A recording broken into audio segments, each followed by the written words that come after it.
Chapter 14 प्रशांत की बहादुरी। कड़ाके की ठंड थी और अंधेरी रात। चारों ओर सन्नाटा था। चारों ओर सन्नाटा था, कोई आवाज़ नहीं थी। वातावरण में कोहरा अपना स्थान ग्रहण करता जा रहा था। वातावरण में कोहरा फैलता जा रहा था। गांव के किसी कोने से किसी कुत्ते के भौंकने की आवाज़ यदाकदा सुनाई पड़ जाती थी।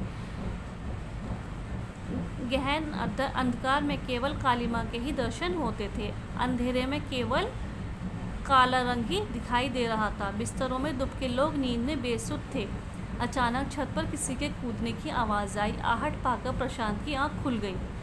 जैसे ही उसको आवाज़ आई, उसकी आंखें खुल गई। उसे छत पर किसी के चलने की आवाज़ सुनाई पड़ी। उसने बगल की चारपाई पर लेटे अपने बड़े भाई हर्ष को जगाया। क्या है? आलस भरे स्वर में बोला हर्ष। प्रशांत ने कहा, भैया मुझे लगता है छत पर डाकू हैं। क्या? हर्ष के मुंह से शब्द निकला और वह तुरंत उठकर बैठ गया। जैसे ही उसको पता चला, वह तुरंत उठकर बैठ गया। तब तक प्रशांत ने टॉर्च जला ली थी। उसने सामने घड़ी पर रोशनी फेंकी। रात के 2 बजे थे। उसने सामने घंटे पर रोशनी डाली, टॉर्च डाली तो टाइम रात के 2 बज रहे थे। उन्हें धीमे स्वर में बातें करने की आवाज़ें भी सुनाई दे रही थी। पिताजी शहर गए हुए थे। इसी अवसर का लाभ डाकुओं ने उठाया। इसी मौके का फ़ायदा डाकुओं ने उठाया। दोनों बालक दूसरी मंजिल पर बने कमरे में सोए थे। माँ व दादी नीचे के कमरों में थी। दोनों बालक सहमे हुए थे। सीढ़ियों से उतरते हुए डाकुओं के पैर उन्हें अपने सीने पर चलते अनुभव हो रहे थे। जैसे जैसे सीढ़ियों से डाकू उतर रहे थे, उन्हें ऐसा फील हो रहा था कि जैसे उनके सीने पर ही डाकू चल रहे हैं। किसी ने उनके कमरे का बाहर से कुंडा बंद कर दिया। अब वे नीचे की मंजिल की ओर उतरने लगे। अब डाकू नीचे की मंजिल की ओर उतरने लगे। भैया तुम यहीं रुको, किसी तरह इन्हें संभालना, मैं थाने जाकर पुलिस को खबर करता हूँ।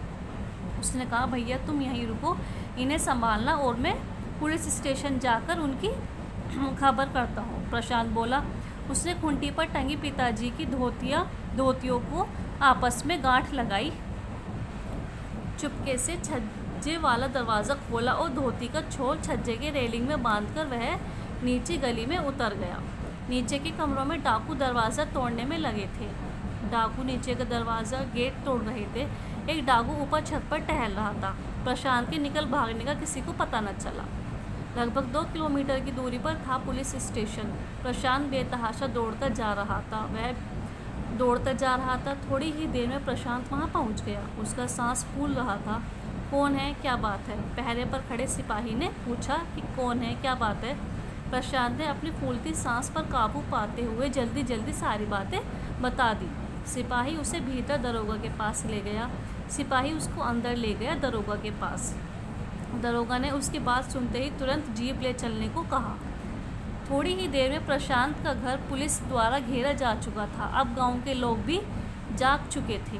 उनके हाथों में लाठियां और भाले थे। पुलिस ने डाकुओं को ललकारा। छत पर चढ़े डाकू ने अचानक फायर कर दिया। गोली दीवार पर लगी। तभी एक सिपाही की गोली डाकू की खोपड़ी में जा लगी। गोली लगते ही उसका शरीर छज्जे की रेलिंग पर झूल गया। अब तो पुलिस मुख्य द्वार तोड़कर भीतर घुस गई। अब पुलिस मेन गेट तोड़कर अंदर घुस गई।